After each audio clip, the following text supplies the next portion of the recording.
સમાચારોની શરૂઆત કરીએ। જામનગરમાં આજથી ટેકાના ભાવે વિવિધ જણસીની ખરીદીનો પ્રારંભ થયો। જિલ્લાના તમામ યાર્ડ સહિત 12 સ્થળોએ ખરીદ પ્રક્રિયાની શરૂઆત થઈ। જામનગર જિલ્લામાં 12 સ્થળોએથી આજથી ખરીદ પ્રક્રિયા શરૂ। મગફળી, અડદ, સોયાબીન અને મગની ટેકાના ભાવે ખરીદી થશે। મગફળીના 1.2 લાખ, અડદના 507 ખેડૂતોનું રજીસ્ટ્રેશન હતું। સોયાબીનના 5908 અને મગના 41 ખેડૂતોનું રજીસ્ટ્રેશન। મગફળીના પ્રતિમણ રૂપિયા 1452 અને અડદના 1560 ભાવ છે। મગના રૂપિયા 1753 અને સોયાબીનના 1065 ભાવ છે।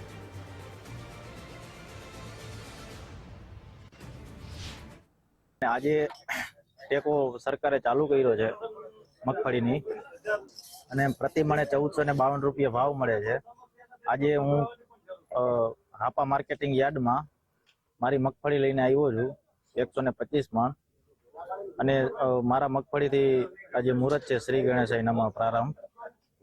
શ્રીફળ વધેર્યું, તે સિવાય વિધિ કરી અને પેંડા ખવડાવ્યા અને ખુશીનો માહોલ છે ખેડૂતમાં। આજે ટેકાના ભાવની ખરીદી ની શરૂઆત થઈ ગઈ છે, ત્યારે હું રાજ્ય સરકારનો આભાર વ્યક્ત કરું છું। સાથે સાથે 125 મણ મગફળીની ખરીદી જ્યારે સરકારે જાહેરાત કરી હતી એ મુજબ અહીં માર્કેટિંગ યાર્ડમાં ખેડૂતો આવેલ છે, એટલે 1452 ના ભાવે અત્યારે ખેડૂતોને મગફળી ખરીદવા સરકારે નિર્ણય કર્યો છે। ત્યારે ખેડૂતોને હું આજે ખૂબ ખૂબ અભિનંદન આપું છું, અને ખેડૂતોને મારી નમ્ર વિનંતી છે કે જે રજીસ્ટ્રેશન થયું છે એ મુજબ વારો આવવાનો છે, કોઈ ઉતાવળ ન કરે અને કોઈ અફવામાં ન આવે, અને પોતાને કઈ મુસીબત હોય તો માર્કેટિંગ યાર્ડ ખાતે અમારી ઓફિસે સંપર્ક કરજો, જેથી એનો યોગ્ય નિર્ણય આવી શકે। માવઠાના માર બાદ ખેડૂતો જેની આતુરતાપૂર્વક રાહ જોઈ રહ્યા હતા તે ટેકાના ભાવની મગફળીની સહિતની જણસીની ખરીદ પ્રક્રિયા શરૂ થઈ ગઈ છે। જોઈ શકાય છે આ જામનગરનું માર્કેટિંગ યાર્ડ છે કે જ્યાં આજથી ખરીદ પ્રક્રિયાનો શુભારંભ થયો છે।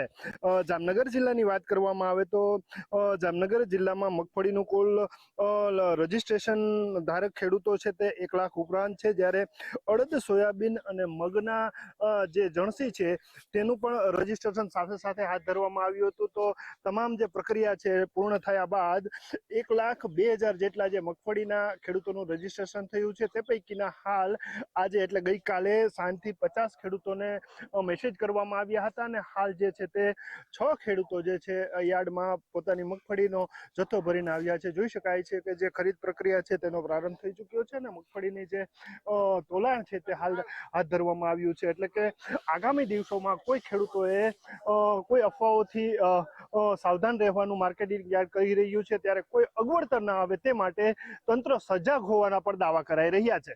કેમેરામેન હિરેન ગાંધીની સાથે નથુ આહિર, ગુજરાત ફર્સ્ટ, જામનગર।